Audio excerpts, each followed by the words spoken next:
Hello, and welcome to the Swift Talk. I'm Kait, the Swiftie. And I'm head on a swivel, not so swiftly, Sam. Why are we swiveling today? Because we're given directions to either look at each other, look at the camera, and we're So you're going to do both? Doing both. I feel like multitasking is kind of my strong suit. You don't agree. You immediately don't agree. I can tell. I'm picking up facial cues, and I can tell by that cue. It's because I'm still on vacation mode. Yeah, happy end of your vacation. No, I vacationed a little too close to the sun. How many days do you take for your birthday? See, I usually celebrate for a whole week. Yeah, You seem to go for like 10 days. It'll be Yeah, it's been 12. Yeah, 12 days. Just under 2 weeks. I think I'm gonna have to I gotta step up my game. Yeah, you also have to take yourself on a little getaway. Yeah, I'd like to do that, but I don't have friends that want to go anywhere. I went by myself. It was magic. And You went by yourself? We're also Yeah. going to a concert in Okay, 5 we're days. talking. Concerts are different. That's like a 4-hour, up and down, go to the show, come back. Promised me margaritas. Look. I was promised margaritas. Yeah, we are going to do that too. Mm-hmm. Look, I was sold on the idea of 2.5 days away, and I loved it. So 12 days, that sounds fantastic. 12 days of vacation. I was only gone for 4. So what do you do to yourself for 12 days by yourself? Well, I was in Nantucket for 4 of them. What did you do? I went shopping. I ate a lot of caviar. I drank a lot of champagne. You were by yourself. I thrived. You didn't know anybody down there? No. Wow. I made some friends. Good for you. You make friends everywhere you go. I know. I told them about the podcast. Of course you did. Flew in, flew out. Yeah, flew in, flew out. I've never been crankier on a plane than coming home from Nantucket. Why were you cranky on the way home? I didn't want to come home. Aw. I was so happy. It was perfect. No, there was not that many people there. Let me know when you want to celebrate your next birthday, maybe like in Nashville. Okay. I'm down for a Nashville trip. I'd like to go to Nashville. You drive down to Nashville? Oh, no, Fly? we would drive fly. down to I'm Nashville. not road tripping to Nashville. What? Jason would kill me. We're not doing any road trips unless we had a tour bus for each one of us. I'll fly. It's fine. Anyway, yeah, we should go see the Taylor Swift Museum. There's a Taylor Swift museum in Nashville? Yeah. Oh, I didn't know about Why that. I don't is there want a to. Taylor We're not museum? going to Nashville. Anyway, yes. Isn't it's she already the living monolith? Why do you need a museum? Why do you need it in Nashville? Well, seeing as Taylor is now the richest female musician, why wouldn't you need a museum to celebrate her accomplishments? Yeah, what, 1.6 billion, 600 million from her from the Eras tour from 2023, another 600 million from her re-releases starting in 2021, 125 million from real estate, and the other 400 million or so from everything that she made upwards in her career already. I enjoy that we read the same Variety article. Riveting. Look at us on the same Google alerts. Yeah. No, that's crazy. I was on the Jason alert, I know. She beat out Rihanna. She just topped Rihanna. which is crazy because I feel like a lot of people wouldn't think that Rihanna was number one. Rihanna has a wildly successful makeup brand. Yeah, I was going to say she has to have some kind of brand because she's, other than that, she's not even close to a Taylor. Yeah, she's had that makeup brand since 2004. I want to say it really popped in 7? 2012. 12, okay. But I could be wrong. I'm not a huge Rihanna aficionado. No. I'm a zero Rihanna aficionado. I like her music. I like her Met Galas. You appreciate Rihanna when Rihanna comes on. I probably appreciate maybe one song. What is it? S&M? Wants to replay? Umbrella? Umbrella. Oh, Umbrella. That's about it. Ella. Hey. Hey. The best Fonz Well, called it's that fun. song. It's interesting because Taylor is so synonymous with lipstick that if Taylor decided to put out a lipstick brand, I can't even imagine how hard it would be. Well, let me know. Well, what it do you would be think? incredibly hard because she tried to trademark red. And there was you can't trademark red. That's a color. She's a Red Taylor's version's already trademarked. What else isn't? What would you call it if if you were the brand manager? What would you call it? Because then I'll go buy that domain. Lip Swift? Lip Swift? Lip Swift? Lip smackers. I would just call it lipstick? Taze. Taze. Tays. I don't know. I have to think about that. Taze lips. Teardrops and lipstick smears? Lips by Tay. That red lip thing that you like. Style. I don't know. I mean, her bestie, Selena Gomez, has a wildly popular beauty brand called Rare Beauty. Is she still doing her cooking? She does still do it. I don't think as often, but I think that Because this was like the cool pivot. I feel We like, talking if you look Taylor? at Selena Talking Gomez. Selena Oh, Gomez. Selena. But So Selena Taylor was Gomez featured. Was Disney Kid. I know who Barney she is. Kid. Barney Kid, which is royalty, which is a Waverly Place, and was doing several movies. Like she's done Adam Sandler movies, although it was mostly like the Hotel Transylvania stuff. She has a podcast TV show. Yeah, she has a wildly popular TV Well, show. I was gonna get there, but the in between was she went from doing her own big successful tours to I'm gonna have like an internet channel / whatever channel it's me cooking. Well, it's her learning to cook. Right. Which was like one-on-one of being like, I'm not afraid to make a fool of myself on camera, on the internet forever. But she had celebrity chefs come in and teach her how to cook. Right.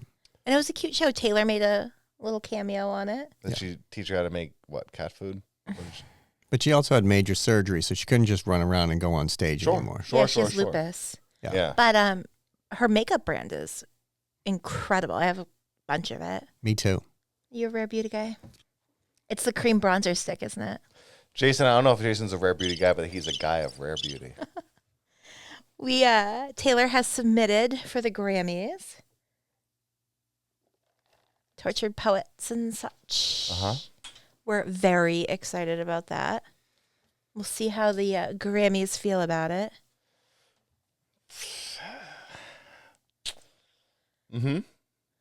Who is she going to be up against? So many people. I mean, I'm sure she'll be up against Sabrina Carpenter. I'm sure there'll be Chappell Roan because they kind of have to if she doesn't completely self-implode by then. What is that? Coldplay's got an album out. The Coldplay album is not great. No, it wasn't. I did not. Sorry. It was not my favorite. I love Coldplay, but the album just doesn't do much for me. It didn't hit for me either. There's just so much music out there, but I mean, you'll probably see Zach Bryan. Eminem will probably get something. But Tortured Poets had the longest run at #1 on the charts in America. I think that Taylor should take the Tommy Wiseau approach to promoting it for your consideration for the Grammys. Okay. And just buy a bunch of billboards. And just, Tortured Poets for your consideration all over California, New York, Chicago, wherever music listeners live.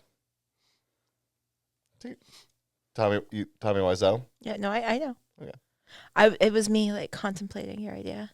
Sam, why don't we take out a billboard for your consideration? Tortured Poets. How about your Stream the Swift Talk. For your consideration, the Swift Talk. Right. I would rather endorse something that I'm a part of than We're a part of the Tortured Poets There's department. a big blank billboard right on Route 1. There is. As soon as you leave up the street here and you take a I'm left, surprised a certain right lawyer that we before- know hasn't gotten it. no, right before Lagos, there's a big black empty billboard, Yeah. which that would look really nice in the middle of. Yeah. We'll have to budget that in for Q1 of 2025. Just let me know. Okay. Taylor was at the football game last night. She was. She was. Chiefs played the Saints. They did. Yeah. And she had an outfit that cost pretty much like what a season ticket holder would pay for a seat for one game. It was a Vivian Westwood Ensemble. compilation. Mm-hmm. Very cheerleader-esque. Sure. So I want you to, I'm going to have to get us these. I want you to put your tinfoil hat on with me for a minute and just be like a little, like mildly indulgent with me. Mm-hmm. You think you can do this? Yeah. Okay. So Taylor Nation and Taylor have been like hinting about like extraterrestrial stuff when she does Down Bad on the Eras tour for the Tortured Poets set. There's a spaceship that beams her up because remember she says, if you beam me up. It's the whole thing. You're putting your tinfoil hat on for me, remember? I'm wearing the hat. I just want everyone else to know that I'm judging you. Well, no, that's not... Not you. I'm judging them. We made an agreement that you were going to, like, roll with us, remember? Mm-hmm. Mm-hmm. So she's been doing a lot, like, they did something for, like, Tortured Poets, and they had, like, the spaceship come in and, like, the stars, and we're like, I think this might be the end of Tortured Poets era. Like, I think we might be coming to its conclusion. And then everything's been like starry and sparkly. And at the game last night, she wore the sparkle freckles, which is like a temporary tattoo of glitter. And you like put it here. I have them. I'll bring them in. No, I'm contemplating if I should wear them, but go on. Oh yeah, that could be fun for us. We can do them together. Okay, but and so we're thinking that like she had her Vivienne Westwood and it kind of looks like spaceship earrings and like she's telling us something and there are Easter eggs in there and we're feeling like the next album's going to be like more glitter gel pen, less like quill pen, less sad. So now we don't know if we're getting. Okay. Wait, hold on. I'm not done yet though. We don't know. Like, is she teasing us that we're going to get like a brand new album before we get the 2 last re-records? Like, what's coming? Something's coming.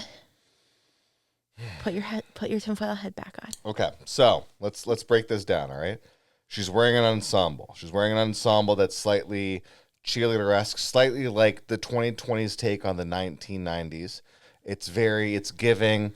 I don't know. I'm not very smart. I'm a bit more clueless. I'm a bit more like Cher. And so as if this outfit would be an Easter egg. Easter egg. Spring is coming, which is a time of rebirth. She's reborn again after she's coming out of this era. She's going to there's a spaceship involved. Beam me up, Scotty. The Scottish word tartans, red, gold, Kansas City. Maybe she's looking for a UFO, which is kind of like orbits a planet, like a ring around a planet, like a ring on her finger. Maybe she's going out of the always the bridesmaid phase and is going to be the bride. Maybe this is giving, I don't know, anything you want it to give. Sam, just racking up all the brownie points today. I love your like enthusiasm for the Easter eggs. We've been seeing a lot of plaid lately. Well, it is a lot autumn. Of plaid, but then we're seeing a lot of like stars and solar systems, and so we're like, well, what if that's like? What if she's above sky high and she's literally astral projecting? Like right now, what if we're like all glittery and like it's like 90s like emo Taylor coming out? Because how fun would that be? All that glitters is not gold. All that glitters is gold in this era. Yeah, but we're leaving this era. Well, She's yeah, I know. Up. She just told you she's leaving. It's a new this era. like in the new era. We don't know this yet. Stay gold, pony girl. Oh, you outsiders! Look, don't you just want to be like standing up in the back of a limo with your arms out in the air, and like it doesn't matter if you're kissing all the people at the bar or not, like, or dancing on the bar. Dancing on the bar on your birthday doesn't matter. I didn't even get in trouble. Like there wasn't even a comment. Were we at again the Pink Pony Club? Yes, or the Clipper Tavern with Chappelle Rowan. We're gonna skate past this so I don't get lectured on air. But speaking of our Kansas City Chief WAG era, WAG, wives and girlfriends, WAGs. We talk about it every week. Bravo is doing a Kansas City WAGs reality show. Okay. In news that surprises no one, Taylor and Brittany have declined. Spears? Mahomes. Oh. We leave Britney Spears alone these days. But yeah, Taylor and Brittany will not be participating in the show. I feel like neither one of them want to be included in an and situation. It's either featuring or special guest star or starring. I think Taylor is like, absolutely not. Am I going on a reality show? Thank you for asking. And Brittany's people are like, absolutely not. Are we letting her go on a reality show? I think Brittany is probably a very nice lady who has a tendency to say the wrong thing at the absolute wrong time.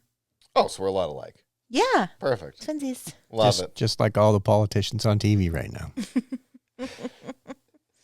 But well, Taylor. Pink Pony Club, I just want to be dancing. Pink. All right.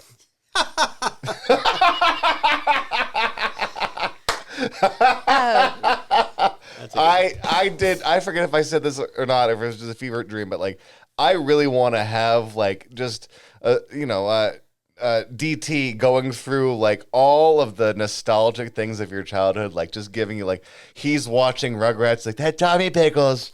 Tommy's trying to get out of the big pen again. He's got a screwdriver right in so before we lose the few people left, We got one more thing to cover, and then we got to go into the song. Sure. Okay. Also, I love how my DT sounds a lot like Casey Kasem, but having a stroke. Gotta love it. Number 7 coming over the charts. I'm Casey Kasem. Anyway, so at the game, this might actually interest you. So your favorite part of the Eras Tour, the backup dancer Cam?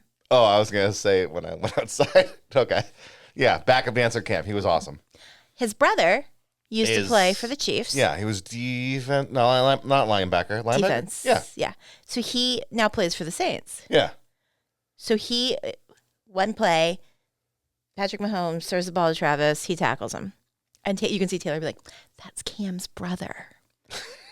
Okay. And the next play, I think he's a linebacker. He intercepts the ball and runs it 35 yards. Mm-hmm. And we're like, that's Cam's brother. Mm-hmm. I was like, yeah. Swiftie's football knowledge is really expanding. I do. Spoiler alert for the Swifties out there. Ed Sheeran is not going to make a cameo appearance in any of these games because if they did, they would just get hit by someone immediately. We don't want that. We don't need that type of cameo. But there's an established football player and their brother, who's an established dancer, was on the Eras Tour. That's awesome. But the idea of it being like, oh, it's like 6 degrees of separation from Taylor. Well, it was just fun to watch it because in my world, Cam's brother set Taylor and Travis up. Right. Yeah, he was the one who's like, you should make her a friendship bracelet with your phone number on it. I think, sure. Yeah. Right? I don't think he said that, but I think they were like, oh, you guys should meet. Well, the mouth guard was obviously in at the time, so yeah. Okay, it's hard when you're tackling people. Yeah. All right, well, I think that catches us up, other than Taylor was at a wedding, but we missed that because I was on vacation. I was at a wedding, too. We haven't talked about that. We can. No, we don't have to. Okay. Well, I think today's song might just possibly have a chance of you not hating it. Remind me what we're doing, because I already forgot what WAG was. So we're doing a vault song, so already my odds are low. But it's with Phoebe Bridgers. Phoebe Bridgers. And it's called Nothing New. Nothing new. A statement that possibly might stand up to what we're going to listen to when it comes to vault songs. Who knows? Time will tell. I just want you to keep in mind that she wrote this at the age of 22 in 2012. Okay.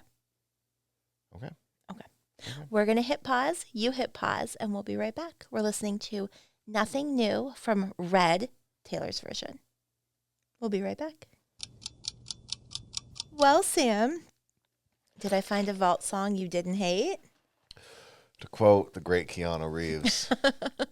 Whoa. Yeah, I don't hate it. Now, having said that. I think we're good. Thanks for listening. I think you need to stop and stare at what I'm about to say to your face.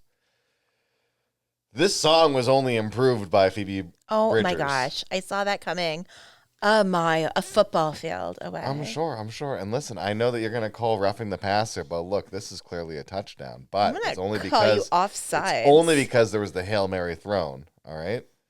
Phoebe Bridgers, fantastic musician, songwriter, performer. She fits in the category that I like to call the Phoebe category. Yes, you love the Phoebe category. Phoebe Bridgers, Phoebe Wallace from Fleabag, Phoebe from Friends, Phoebe Buffet. Phoebes are fantastic beings. Phenomenal beings, one might say, is the abbreviation of Phoebe. So I feel like as soon as the guitar started, I was like, okay, that's Phoebe playing. That is a Phoebe cadence. That is a Phoebe style. That made sense. I was like, okay, I'm with it. And all I was waiting for her to come on. And I did give up hope. And then second verse kicked in. I was like, there she is. Because the diagram of if there's the Phoebe car and the Taylor car going down the same raceway, there's the Taylor speed and how Taylor takes the turns and how Taylor is like, this is where she brakes, this is where she speeds up. Those inflections are very Taylor. And I was like, okay, yep, that makes sense. But the chorus, I was like, this is a Phoebe Bridgers chorus. This is what she designed. No. And she didn't write the song. No. I'm not saying wrote the lyrics. Oh, okay. But I'm Just saying the cadence, the way she sang it. her cadence and what she sang it. When Phoebe started singing, I was like, this now sounds like it's a Phoebe song. Okay. It definitely sounded like it's a Taylor song playing over Phoebe guitar. Mm-hmm. So it's a Taylor song. And then Phoebe came and I was like, this is the Phoebe stuff. Yeah. And then it immediately downshifted and it was Taylor again. And then it was both of them together. Mm-hmm. I felt like Phoebe kind of falls in that category of this song falls in the category of the Lana Del Rey. Now you have to have an even more Lana Del Rey version because there wasn't enough Phoebe in it. Uh-huh. It's not in the same as like Ice Spice, where like Karma. with Ice Spice and Karma, that was literally like, we're remixing this. Let's put somebody else in. Mm-hmm. And they gave Ice Spice a good chunk to be in it. I feel like Phoebe had a good chunk in this too. I don't feel like that. Well, because you wanted all Phoebe. Sure.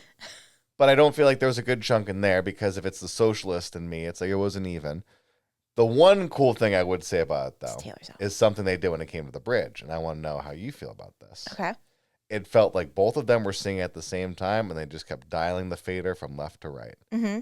And it was just sleeping in and out of like, okay, it wasn't composed of like, you're doing one line, I'm doing one line. It's both of them doing these lines, and they're blending in who's coming in, who's coming out.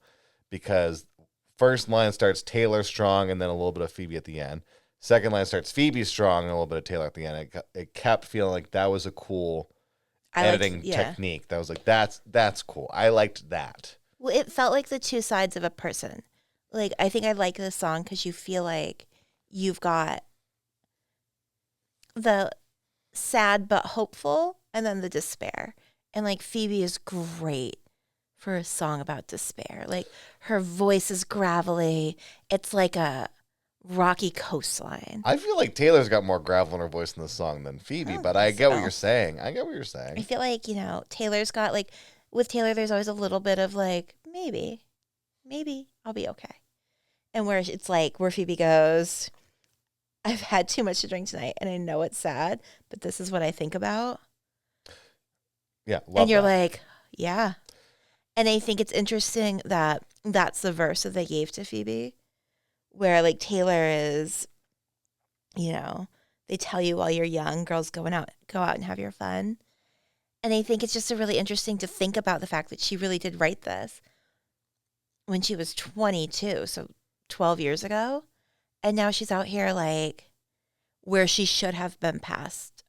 Like we should be in the Sabrina Carpenter fully. Like Taylor should not be the biggest tour, the biggest artist because she's a geriatric pop star. And we see her struggling with this throughout her career quite a bit, where she's like, there's always going to be somebody coming up behind me. There's always going to be somebody here to become the newest, the shiniest, the brightest. And what does that mean for me? Like, am I good enough to sustain and be a Stevie Nicks, or am I going to fade off into the sunset? Yeah, she feels like Rockwell. Mm-hmm. And it's interesting because she redid this thought process of a song, this theme, on Tortured Poets with her song Clara Bow.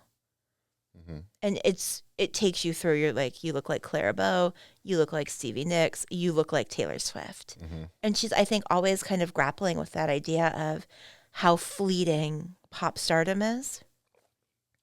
So, as of this recording, this is the re-record of Red. This is 21. Yeah. So she's 31. Yeah. And she wrote the song when she was 22, so 8 years later. She's recording this with Phoebe, who at this point in time, 4 years ago, was 26. Mm-hmm. Okay. So yeah, you have some. All right. So let me throw this at you. With Taylor's style of singing, especially lately, mm-hmm. it's maybe it's something you enjoy, but it's one of my least favorite things. It's the how many words can I cram into these? I don't think that's a lately. I think that's been Taylor. Sure. So throughout the eras. Maybe it's a little bit of that just that predating trauma and things like that.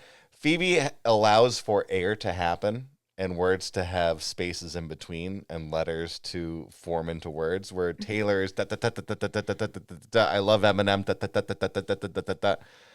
It has to be how much traffic can I get through this exit at one point? Because Taylor was the girl in elementary school who always got the note on her report card that says talks too much.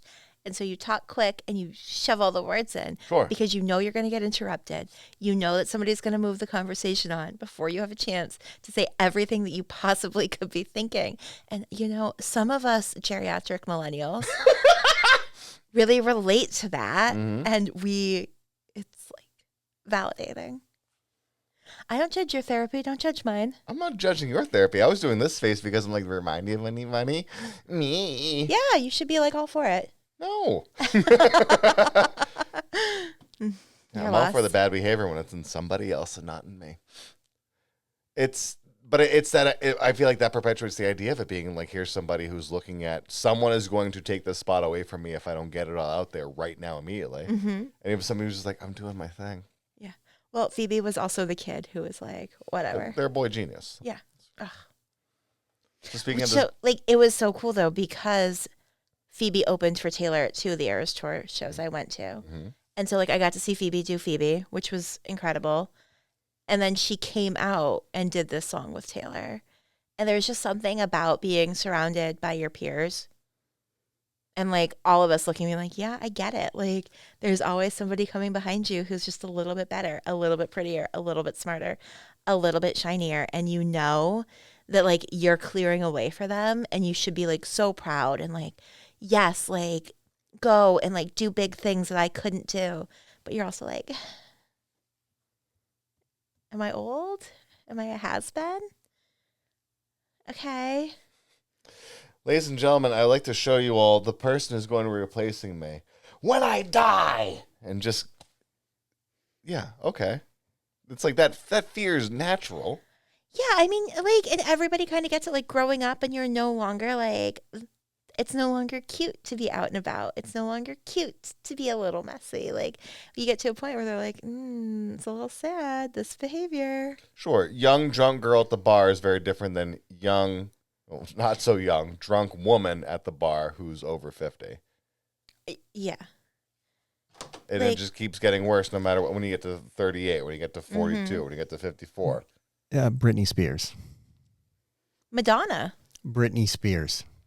Okay. Young, cute, dancing, singing, but- concerts, great. Now, dancing, singing on video daily on Instagram. You worry about that. Okay. Phoebe, sure. Cute, fun, great. Taylor, okay. I mean, like, they should mature by now. Britney, kids, get away from that person. Madonna, we should help her. It circles back. It circles back into, like, a more positive, But we should intervene. We should do something. But even, like, to a different extent, Christina Aguilera. You don't talk about her anymore. All right, she's stuck in that bottle. She's been in a bottle since 2002. Two? How many wishes can you get, I right? think 1999. I think that was, Yeah. She's a millennia ago. She was in a bottle, all right? A millennium ago, she was in a bottle, and no one has released her. Yeah. Or like a Cyndi Lauper. And so she's had to start fighting dirty. Look, You aren't here to party. I'm not a fake person. I'm a real Lady Marmalade, all right? I get it. Look, no matter what you say, words can't bring me down.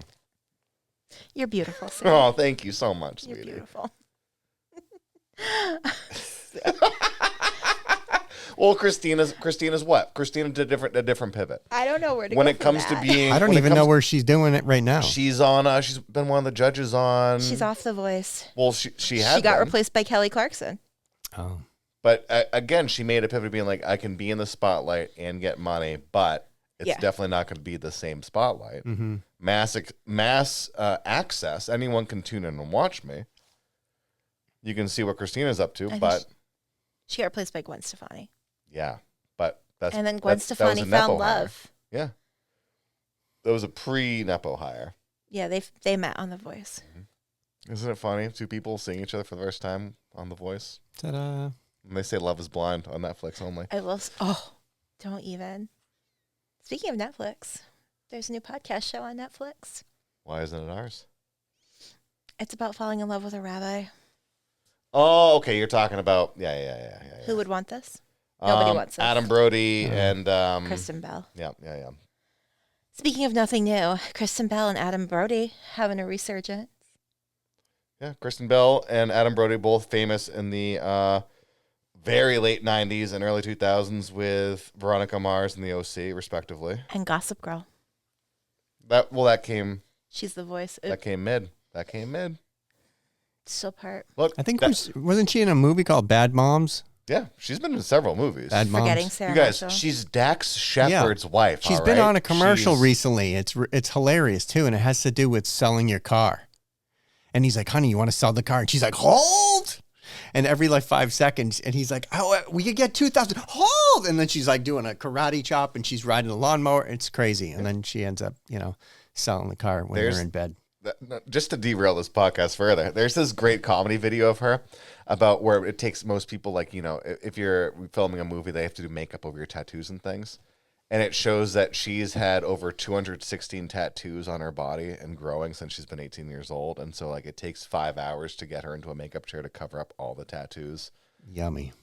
It's a very funny video that she's in, that she helped write. Anyway, they get to wear their pajamas while they podcast. It's a work of fiction. It's a work of fiction. I didn't give you a dress code for this podcast. You Kate. gave us a dress code. Jason's in a 3-piece suit, and he's off camera with white gloves. Yes. Speaking of dress code, Is this not enough brown for you? I can get my outfit from 3 weeks ago back out of the car. no, Brown shorts. No, but speaking of, Travis was wearing cargo adjacent shorts out of the game last night, or to the game last night. I was like, oh my God, Sam. So rhyming ingenue with 22. That was very brave. I thought that was cute. I liked it. You hate her rhyme scheme. Like, I don't know why we fight about this every song. I know. I don't know why you hate her rhyme scheme. We know. I don't know why you You hate a vault song. We know. This is why it's a therapy session for you two. And my You're a cheeks couples are growing therapist. tired from turning red and faking smiles. Are we only biding time till I lose your attention? And someone else lights up the room. People love an ingenue. I mean, It's a great verse. it's very introspective for somebody who is on their 4th album riding high. But she's on her 4th album at the age of 22. Sure. And again, this is 4th album And at the age of 22, riding But high, hang on. and hasn't just had a huge reaction to losing at the Grammys to Daft Punk, Random Access Memory, and you see everyone around here go, "Oh, Red." She loses to Daft Punk to Random Access this Memory. is after she wrote the song, though. Yeah, well, that's what I'm saying. All of this introspection right here Right, but hasn't been like it hasn't. There's so many more hits to come. but you're missing just a little piece of that puzzle here. This is when she first started to be like, I want to be pop. And her label and her management and all the people around her were like, we are country. And she's like, I want to do pop. And there was a lot of conversation around this album because you can't grow up too much because you have young fan base. You can't be too poppy because you'll alienate your country fan base. You can't be this, you can't be that. If you do this, the next country star is going to come right up on your heels and you'll be done. And so it makes a lot of sense that during this songwriting and putting this album together and where her head would be at, where she's being told, if you don't stay in the lane that you got famous in, you will be discarded. So Like, what you're saying is you're mad that she didn't cover Fast Car. She should have covered Fast Car. no, that's not what I'm saying. Sorry, you said that there's a hole in the puzzle. I'm just trying to shove any piece that I can into it to make it fit. Yeah, you are. It's okay. You'll figure it out. I understand that. And yes, that is a piece that I was leaving out because that's not where my mind goes. I'm looking at I'm let you finish beyond all those things that constantly set her up to fail. Well, I think as a celebrity, the minute you become famous, you are set up to fail Yeah, and no to one fall. wants to watch the gods fly. They want to watch the gods fall. And it's, Chapel Roan, we talk about a lot. She's taking a break. She's taking some mental health. She got a lot of blowback from she said something along the lines of, I don't really like either person running for president. And she got blowback for it, which happens. And I forget which Barstool guy it was. I think it was KFC Radio, but it might have been Big Cat. And he was like, look, I'm not like the biggest Taylor Swift fan, but after this Chapel Roan thing, I'm a huge fan because Chapel's getting a little bit of blowback for this. And like, you know, sure. But he goes, how would she survive being Taylor Swift? Like, Taylor Swift got canceled. Everybody hated her. She was ridiculed. She was mocked. She was belittled. It was just the worst thing that could happen. Mm-hmm. And then she came back and she did it again. And she puts out music and people make fun of her and people try to minimize her and they try to take away from her achievements. And she still comes back and puts out more albums and more tour dates and more this. And I think that it's really interesting because they were talking to Sabrina Carpenter, who is kind of the next pop star rising. Sure. Just sold out her tour on CBS this morning. And she goes, I learned from Taylor that you're just gracious. Like, everybody has a different way this fame makes you feel. Everybody has a different way that it affects you. Everybody has a different way of coping with it. So she doesn't give advice. She's just a gracious person. And I think you have to remember how lucky you are. And even in the bad times, you've gotten to be on that ride. And so I think that's why a song like Nothing New is so sad to hear from Taylor, because she's so grateful for where she was, but she knows that it's fleeting.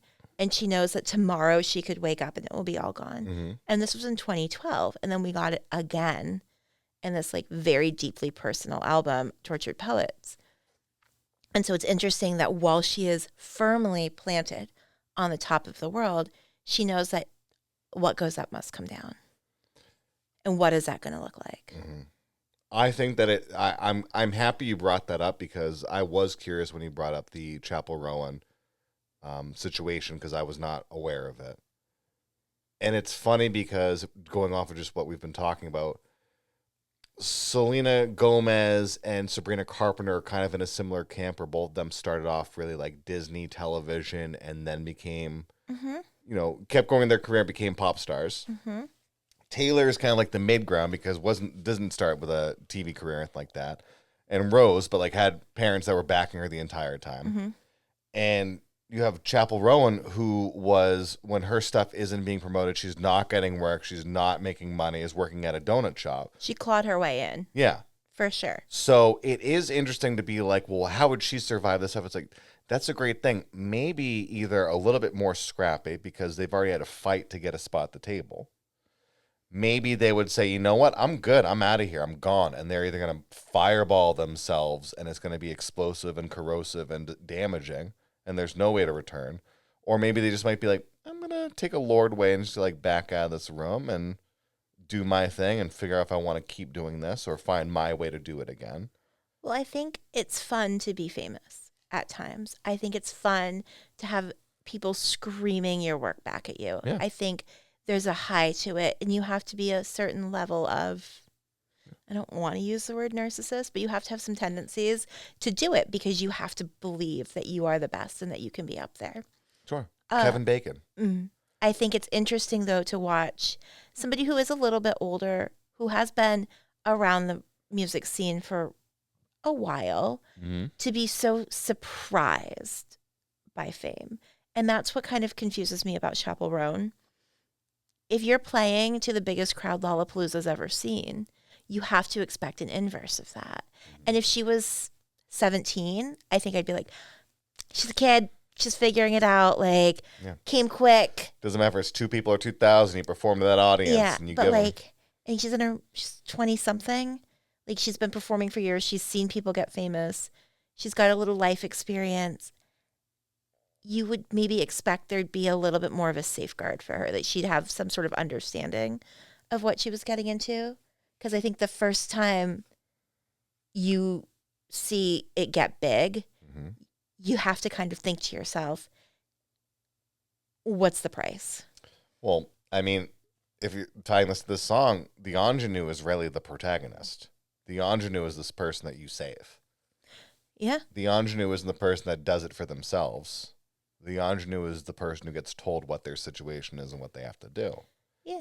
And this idea of Taylor and Phoebe singing about, like, how quickly can we be replaced because just someone else is going to attract their attention. Mm-hmm. I mean, Taylor right now, it's at any moment the perspective view of the world, which she's now captured, can say Sabrina, can say Chapel, can say K-pop, can say whatever new thing. Yeah. Hakta, whatever new thing is going to capture the world, but hold its attention for more than just the 7 seconds of fame. Mm-hmm. And that's something that it's like being a prize fighter. It's every fight can be your last fight. Well, it's like being the Patriots. Like you're the dynasty for 15, 20 years, and now you scrape a win occasionally. Sure. And it's, Taylor, again, I think she deals with this on a bigger level because she's like, I'm in the middle of a heartbreak. I'm devastated. I'm so sad. And I have to suck it up and go on stage and put a sparkly leotard on and sing about being in love. Mm-hmm. And, where other artists cancel their shows because they're having a bad time. Sure. And so I think, it's an interesting case study. And again, I say this all the time, Taylor is going to be studied for just kind of the business of being Taylor. And she knows that if you cancel a show, you disappoint fans, you lose fans, you're probably not getting them back. Mm-hmm. And, you have to be really cognizant of your fan base and how you treat them and how you interact. And I can't even imagine being a Taylor Swift, and she manages it. But I think this is why I say you have to be a little bit narcissistic to be like, yeah, no big deal. Looking at it from just the business perspective, you're not just losing out on that investment that came up when someone bought the ticket. You're losing on the potential returns of somebody going out and then buying the merch, buying the CD, telling their friends, doing this, going to the next concert. Yeah. And I feel like Taylor's kind of a bit more Mike Tyson than we give her credit for. Everybody has a plan until they get punched in the face. Mm-hmm. And Taylor's been Pummeled. Taylor's Chumbawamba. She's got hit a couple times. She's got knocked down, but she gets up again. Yeah. Look, That's true. I know we didn't talk so much about this song, but we did talk a lot about things that are implied with this song. This is of the vault songs. I don't want to set this on fire and push it off of a cliff and then shoot it. What a win for I me enjoy today. this. So thank you, Phoebe. Thanks, Taylor. Each and every week we roll the Jillian Petruzziello. How's the ennui with your fellow? I don't know. I was trying to make ingenue in there, and I went to ennui. Just roll the dice. We're gonna roll for the album. We're gonna roll for the song. See what we got. We don't have Reputation, but we have everything else. So much. Let's see. Yep. Roll that dice. We got. Ooh. Is it getting darker outside? We're going to 10, baby. Midnight. Midnights. So I guess this is going to be midnights, 1 a.m., 2 p.m., 3 a.m. 3 a.m., I Must Be Lonely. We're doing the Rob Thomas. Okay, Matchbox equivalent. 20. Roll your dice. All right. All right. There's a lot of songs in this, right? Just roll the dice. Oh, jeez. I'm crow. 17. 17. We're doing High Infidelity. I love John Cusack. High Fidelity. But it's a lovely old movie. Infidelity. No, High Fidelity. It's about Infidelity. a man that owns a record shop. No, I understand I understand, but we're doing High He dates Catherine Zeta-Jones for a little bit. Wasn't Anyway. that REO Speedwagon album? High Fidelity? Was it High Infidelity? High Infidelity? Oh, Or we're doing High REO Fidelity. Speedwagon. We're not. You're not Let's that do REO lucky. Speedwagon. We're doing a back-to-back? Nope. Oh, okay. We're doing a full album and one. No, we're not doing that. Okay.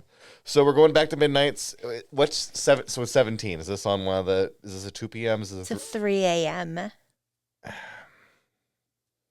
You Must Be Lonely. There's Dancing Till Dawn, so you want the Till Dawn? We've got Till Dawn songs too. You know what? The rain's gonna wash away. I'll be leaving. Okay, Hillary Duff. Still Rob Thomas. It's also a Hillary Duff line. Well, you know what? Maybe this isn't quite the Cinderella story that I thought it was gonna be. Clearly. Well, thank you so much for listening or watching. Yeah. our Thank you for studio. watching. Thank you for listening. Tell us if this should be a billboard. Tell Kait Tell that us you how to pay really for it. enjoy my ensemble. Send us your money and she'll send me to the pants store down in Bama. Tuscaloosa. Yeah. We're not we're past Bama Rush. You're never past Bama Rush. Rush is going to go all over the world, baby. Long live Bama Rush. Anyway, if you haven't already, make sure to like, follow, subscribe, rate, review, tell all of your friends. Yeah. Show it to your enemies. Tell everybody. Acquaintances. Yeah. Yeah. Be on a plane. Go fly to Nantucket and show someone in Nantucket. Thank you so much for listening. We'll be back next week in our Midnights era with High Infidelity. I'm Kait, the Swiftie. And I'm still not sold on Vault Tracks, Not So Swift Sam. But I will say that Phoebe Bridgers has still done no wrong in my... And I'm including the Kyoko. Woo! That's a deep cut for everyone who ever listens to Phoebe Bridgers. We'll see you back here next week. Thanks again.